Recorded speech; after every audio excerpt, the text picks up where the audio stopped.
Fala galera, se você acha que o teste da última aula tá tranquilo, tá passando, tá bem testado, você está enganado. A gente ainda não testou ele totalmente. Isso mesmo. É muito simples da gente ver aqui e eu vou mostrar pra vocês por que que a gente ainda não testou ele totalmente. E nessa aula o objetivo é da gente conseguir testá-lo de verdade ali. A gente conseguiu verificar o retorno na aula passada, mas faltou um outro ponto muito importante que a gente deixou passar. Então, se liga nessa aula que eu tenho certeza que você não vai se arrepender. Vamos lá, vamos à mão da massa. Bom, aqui a gente tem o nosso código, só relembrando o que a gente fez na aula passada, a gente colocou aqui o Mockito when. O que significa isso? Para o mock, quando a gente chamar essa chamada, que é um mock também, essa chamada, quando a gente chamar ela, ele vai retornar esse outra chamada aqui. Ou seja, quando ele entrou na nossa implementação, ele chamou esse mock, esse objeto simulado, ele retornou o objeto que a gente queria que ele retornasse, que era esse objeto que a gente criou aqui, o outra chamada. Até aí tudo bem, tá tudo certo. Então a gente forçou ele a ter um retorno, ele não retornava mais vazio e aqui a gente verificou se o retorno está certo. Se o retorno que ele retorna aqui é o mesmo retorno que a gente criou aqui. Então, é basicamente isso que a gente está testando aqui nesse assert equals. Bom, esse é um dos pontos que a gente está testando. Só que olha aonde está o problema aqui. Se eu mudar a minha implementação aqui, por exemplo, e colocar aqui chamada e comentar essa linha, ó, eu mudei totalmente a minha implementação, né? Eu estou recebendo uma chamada e estou devolvendo outra. É só isso que eu estou fazendo. Olha o que que pode acontecer aqui. Eu vou rodar aqui o meu teste e ele passou. Ah, passou, tá tudo certo, Nathaniel. Não, ele tem que falhar. Ele não podia passar nesse caso aqui. Então, o nosso teste ele não está escrito direito. A gente não escreveu o teste é, verificando se aquela função estava sendo chamada, aquele método. Mesmo que seja um método mock, a gente tem que verificar se ele está sendo chamado.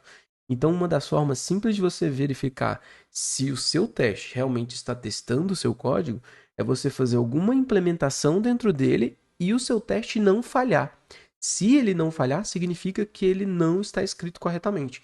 Então, o teu teste, se você muda a implementação do seu método, você tem que ter um teste que fale. Ele tem que te falar, olha, você mudou alguma coisa aí, tá errado. Volta aí ou atualiza o teste porque o teste está te dizendo aqui que você atualizou e eu tô falhando porque é para ser falhado mesmo, para tá falhando mesmo. Então vamos lá, eu vou voltar aqui do jeito que estava antes a implementação, que era assim, e o teste, mesmo assim, ele passa, tá? Se a gente for olhar aqui, é do mesmo jeito que estava antes, o teste está passando. No Mockito, existe uma ferramenta chamada Mockito Verify, que é esse cara aqui, ó, mockito.verify. A gente pode verificar se o chamada repository, que é um mock, a gente está mockando ele, mas a gente consegue verificar se ele chama o método salvar de verdade com esse objeto chamada.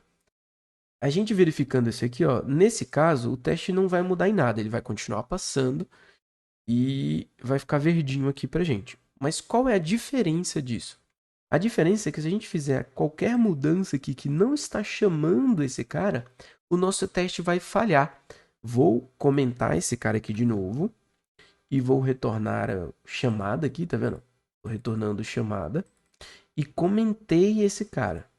O que que significa isso? Eu mudei a implementação do meu método. Então, o meu teste tem que me avisar que alguma coisa foi mudada.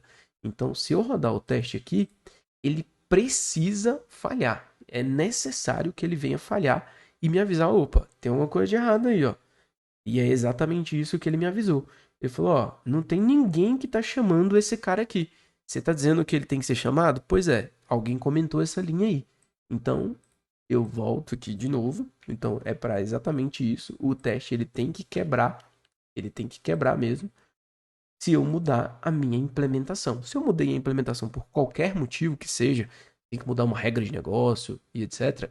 O teste ele precisa me avisar que aquilo está sendo mudado. Então, é por isso que o teste tem uma grande vantagem quando você escreve teste na sua aplicação e testes que realmente funcionem e que teste de verdade o método. Então, agora sim a gente pode dizer que o nosso teste está completo ali e a gente pode fazer alguma modificação aqui e ele vai nos avisar, falar, olha, você está mudando, então observa direitinho aí porque você tem que fazer a mudança aqui no teste também. Então, é exatamente isso.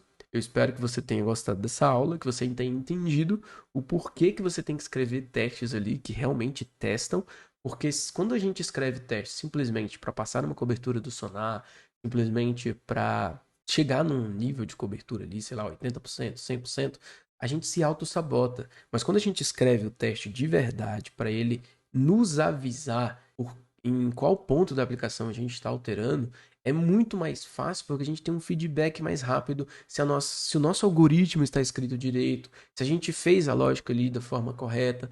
Então é muito mais simples. Eu espero que você entenda que todas as vezes que você escreve o teste de uma forma correta, fica mais fácil e mais confiável quando você faz alguma alteração na sua aplicação. O teste vai sempre te avisar.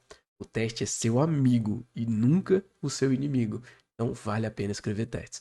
Espero na próxima aula.